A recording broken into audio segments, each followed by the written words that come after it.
दक्षिण कोरियाच्या समुद्रात 19 नोव्हेंबर 2025 ची रात्र. एक तब्बल 26,000 टनांची मोठी प्रवासी फेरी क्वीन जुनुविया 2. 26,700 लोकांना घेऊन निघालेली. हो, आणि अचानक एक मोठा आवाज येतो, एक धक्का बसतो आणि सगळं काही थांबतं. ती एका खडकावर आदळली होती. बापरे. आज आपण याच घटनेच्या खोलात जाणार आहोत. आपल्याकडे जे स्रोत आहेत त्यांच्या आधारे नक्की काय घडलं आणि एक मोठी दुर्घटना कशी टळली हे आपण समजून घेणार आहोत. अगदी, कारण ही घटना म्हणजे फक्त एका अपघाताची नाहीये.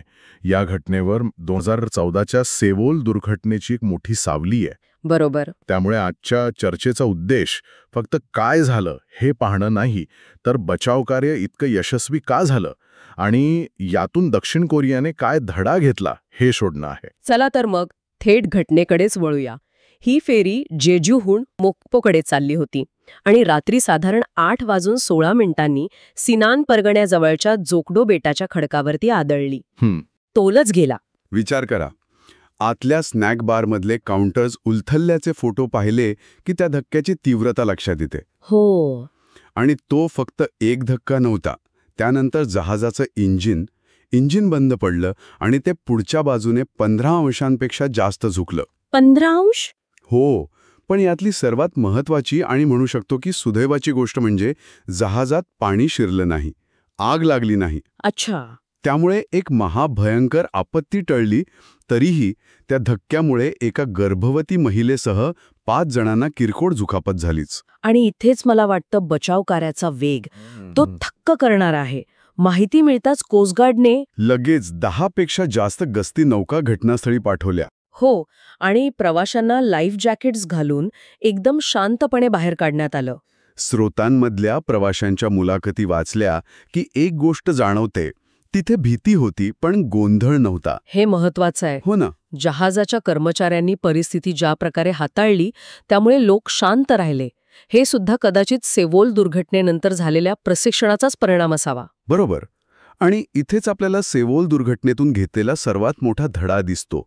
हा फक्त वेगवान बोटींचा विषय नाहीये. नाही, मग खरी गोष्ट आहे जलद आणि निर्णायक निर्णय प्रक्रियेची. राष्ट्राध्यक्ष आणि पंतप्रधानांनी तात्काळ एकही जीव गमावला जाऊ नये असे आदेश दिले. अगदी. 2014 सर्वात मोठी चूक हीच झाली होती. निर्णय घेण्यासाठी खूप वेळ लागला, संवाद तुटला होता. यावेळी मात्र एक केंद्रीय कमांड सिस्टम कामाला लागली. हाच तो खरा बदल आहे. आणि म्हणूनच सर्व 266 लोकांना सुरक्षितपणे मोक्पो बंदरावर आणण्यात आलं. हे सगळं ऐकून खरंच खूप दिलासा मिळतो. बचावकार्य यशस्वी झालं. नक्कीच. म्हणजे बचाव यंत्रणा सुधारली, पण मुळात अपघात टाळण्यात आपण कमी पडलो का? हा खूप महत्वाचा मुद्दा आहे. प्राथमिक अंदाज असा आहे की अपघात ओहोटीच्या वेळी झाला. अच्छा, म्हणजे समुद्राची पातळी कमी होती. हो, त्यामुळे कदाचित खडकाचा अंदाज आला नसावा. पण तुम्ही म्हणालात तसं आधुनिक नॅव्हिगेशन सिस्टीम असताना असं होणं आश्चर्यकारक आहे. त्यामुळे चौकशीनंतरच खरं कारण समोर येईल.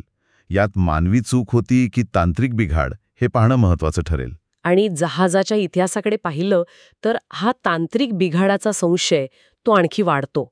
कारण स्रोतांनुसार या जहाजाचं पूर्वीचं नाव होतं बियॉन्ड ट्रस्ट. हो, आणि गमत म्हणजे या बियॉन्ड ट्रस्ट नावाच्या जहाजाच्या सेवांमध्ये पूर्वी अनेकदा व्यत्यय आले होते. अरे बापरे. त्यामुळे हे नाव आणि त्याचा इतिहास पाहता मनात शंका येतेच की हा अपघात फक्त समुद्राच्या पातळीमुळे झाला की जहाजाच्या देखभालीत काहीतरी कमतरता होती. अर्थात हा केवळ एक तर्क आहे. बरोबर. तोपर्यंत जहाजाचा कॅप्टन आणि काही कर्मचारी जहाजावरच थांबणार आहेत, जोपर्यंत भरती आल्यावर त्याला बाजूला काढलं जात नाही. तर एकूणच ही एक मोठी विरोधाभासाने भरलेली घटना आहे. एकीकडे नॅव्हिगेशन मधली एक धक्कादायक चूक. हो. आणि दुसरीकडे त्या चुकीनंतर केलेलं एक अत्यंत प्रभावी आणि यशस्वी बचावकार्य. यातून हेच दिसतं की भूतकाळातल्या चुकांमधून शिकून एक मोठी व्यवस्था स्वतःला कसं सुधारू शकते. अगदी. आणि जाता जाता ऐकणाऱ्यांसाठी एक विचार करा की जेव्हा एखादी व्यवस्था आपल्या इतिहासातील सर्वात मोठ्या अपयशातून शिकते आणि यशस्वी होते, तेव्हा लोकांचा सुरक्षा नियमांवरचा विश्वास वाढतो की कमी होतो? म्हणजे बचाव कार्य यशस्वी झाला म्हणून आत्मविश्वास वाढतो की मुळात असा अपघात झालाच कसा या विचाराने तो डळमळीत होतो?